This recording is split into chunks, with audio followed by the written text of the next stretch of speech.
দর্শক, বিদ্যুৎ নিয়ে অনেক কথা হচ্ছে। বিদ্যুৎ নিয়ে, জ্বালানি নিয়ে অনেক কথার মাঝে আওয়ামী লীগ সরকারকে দায়ী করা হচ্ছে।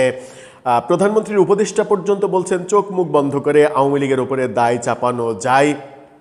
সেরকম একটা মুহূর্তে আমরা মেটিকুলাস একটা ব্যাপার দেখলাম। বাংলা ট্রিবিউনে অদ্ভুত একটা নিউজ উঠে এসেছে। একটা বিদ্যুৎ কেন্দ্র বন্ধ, অনেক দিন থেকে বন্ধ, এবং এই বিদ্যুৎ কেন্দ্র কেন বন্ধ, এর পেছনে কারণ কি, এগুলো অনুসন্ধান করতে গিয়ে জানা গেল এই কেন্দ্রের পরিচালক বলছেন যে এর জন্য সম্পূর্ণ দায় ডক্টর ইউনূসের। হঠাৎ করে যখন সরকারের গুরুত্বপূর্ণ স্টেক হোল্ডাররা শেখ হাসিনা সরকারকে দায় দিতে প্রাণান্তকর চেষ্টা করছেন, তখন এই পরিচালক ডক্টর ইউনূসকে দায় দেওয়ার মাধ্যমে নিজের চাকরিটা হারিয়ে ফেলবেন না তো?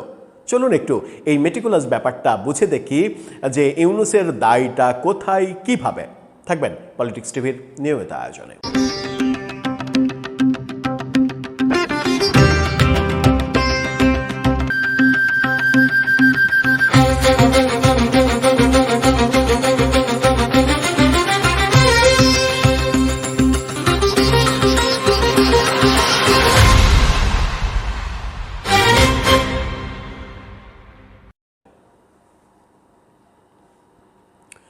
দর্শক, বলছিলাম বিদ্যুৎ কেন্দ্র বন্ধ, অনেক দিন থেকে বন্ধ, প্রায় ২৬ দিন থেকে একটা বিদ্যুৎ কেন্দ্র বন্ধ। কিন্তু কেন, কি হয়েছে, সেই কারণ অনুসন্ধান করতে গিয়ে জানা গেল যে এটার পেছনে দায়টা ডক্টর ইউনূসের, এবং পরিচালক নিজেই সেটা বলছেন। বাংলা ট্রিবিউনের এই শিরোনামটা দেখে নিন। বলা হচ্ছে ২৬ দিন ধরে বন্ধ সরকারি বিদ্যুৎ কেন্দ্র, পরিচালক বললেন ডক্টর ইউনূসের দোষ। এখানে বলা হচ্ছে গ্যাস সংকটের কারণে ময়মনসিংহের শম্ভুগঞ্জে অবস্থিত আরপিসিএল এর রুবেল পাওয়ার কোম্পানি লিমিটেড ২১০ মেগাওয়াট বিদ্যুৎ কেন্দ্রের উৎপাদন পুরোপুরি বন্ধ হয়ে গেছে। ২১০ মেগাওয়াট বিদ্যুৎ কেন্দ্র অনেক বড়, কিন্তু মানে যেখানে আমরা ২০০ মেগাওয়াট থেকে ৫০০ মেগাওয়াটের মধ্যে বিদ্যুৎ ভারতের কাছ থেকে আমদানি করছি, দীর্ঘ একটা বাংলাদেশ ভারত বিদ্যুৎ লাইন তৈরি করে, সেখানে ২১০ মেগাওয়াটের কেন্দ্র বন্ধ হয়ে গেছে, বন্ধ আছে ২৬ দিন ধরে। গত ২৬ দিন ধরে বিদ্যুৎ কেন্দ্রটি অচল থাকায় এবং ময়মনসিংহ অঞ্চলের অন্য দুটি বেসরকারি বিদ্যুৎ কেন্দ্রের উৎপাদনও অর্ধেকের নিচে নেমে আসায় ময়মনসিংহ বিভাগ জুড়ে ভয়াবহ লোডশেডিং ও বিদ্যুৎ বিপর্যয় দেখা দিয়েছে।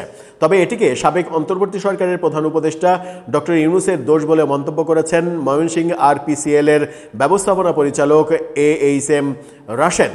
আরপিসিএল এর সূত্রে জানা গেছে, ময়মনসিংহ অঞ্চলে বিদ্যুতের চাহিদা পূরণে শম্ভুগঞ্জে প্রায় ১,৫০০ কোটি টাকা ব্যয়ে ২১০ মেগাওয়াটের এই বিদ্যুৎ কেন্দ্র নির্মাণ করা হয়। লক্ষ্য ছিল বৃহত্তর অঞ্চলটিতে বিদ্যুৎ সরবরাহ ব্যবস্থাপনা স্বাভাবিক রাখা। প্রকল্পটি বাস্তবায়ন করেছে রাষ্ট্রায়ত্ত বিদ্যুৎ খাতের প্রতিষ্ঠান রুরাল পাওয়ার কোম্পানি লিমিটেড আরপিসিএল। এই প্রকল্পে গ্যাস সরবরাহের জন্য যে পাইপলাইন নির্মাণ করা হয়েছে সেটি বাস্তবায়ন করেছে সঞ্চালন সংস্থা gas transmission company limited GTCL। কিন্তু গ্যাস সংকটের কারণে এই বিদ্যুৎ কেন্দ্রের উৎপাদন বর্তমানে শূন্যে নেমে এসেছে। কেন্দ্রটির উৎপাদন গত ২৬ দিন ধরে বন্ধ হয়ে গেছে। এতে ময়মনসিংহ বিভাগ জুড়ে ভয়াবহ লোডশেডিং শুরু হয়েছে।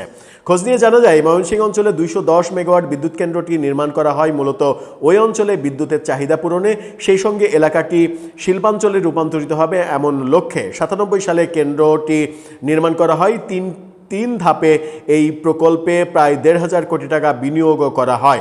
বিশেষ করে ২০০৭ সালের পর দেশে গ্যাস সংকট বৃদ্ধি পেলে কেন্দ্রটিতে গ্যাসের সরবরাহ কমতে থাকে। আরপিসিএল এর কর্মকর্তাদের সঙ্গে কথা বলে জানা গেছে, ২১০ মেগাওয়াট বিদ্যুৎ কেন্দ্রটি বর্তমানে ৩০ থেকে ৩৫ মেগাওয়াটের বেশি বিদ্যুৎ উৎপাদন করতে পারে না।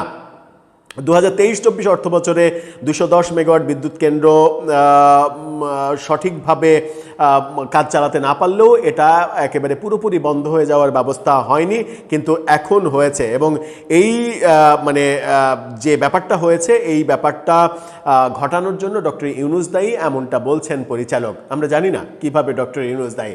হয়তো ডক্টর ইউনূসের কোনো মেকানিজম এখানে কাজ করেছে, গ্যাস সরবরাহ হয়তো তিনি বন্ধ করে দিয়েছিলেন, এবং যেটা সেটা এখন আরও মারাত্মক রূপ নিয়েছে। যখন বিদ্যুৎ কেন্দ্র বন্ধ হচ্ছে বিএনপির সময়ে, তখন এর পরিচালক বলছেন ডক্টর ইউনূস দায়ী। ব্যাপারটা কিন্তু খুবই ইন্টারেস্টিং, কারণ দেশে ডক্টর ইউনূসের দায় অনেকেই চোখে দেখেন না। ডক্টর ইউনূস ভুল করেছেন, অপরাধ করেছেন, দুর্নীতি করেছেন, নিজের আখের গুছিয়েছেন, এই অভিযোগগুলো বিভিন্ন দিক থেকে আসলেও বহু মানুষ আছে বাংলাদেশে যে ডক্টর ইউনূসের কোনো দোষ তাদের চোখেই পড়ে না। কিন্তু এই পরিচালককে আমরা ভিন্ন রকমের মনস্তত্ত্বের মানুষ হিসেবেই দেখছি। ভেতরে কোনো রহস্য আছে? বর্তমান সরকারকে সেভ করতেই কি তিনি এরকম মন্তব্য করছেন, নাকি এর পেছনে সত্যি সত্যি ডক্টর ইউনূস আমলের সিদ্ধান্ত প্রভাব ফেলেছে? আপনার মন্তব্য জানিয়ে লিখতে পারেন আমাদের কমেন্ট বক্সে।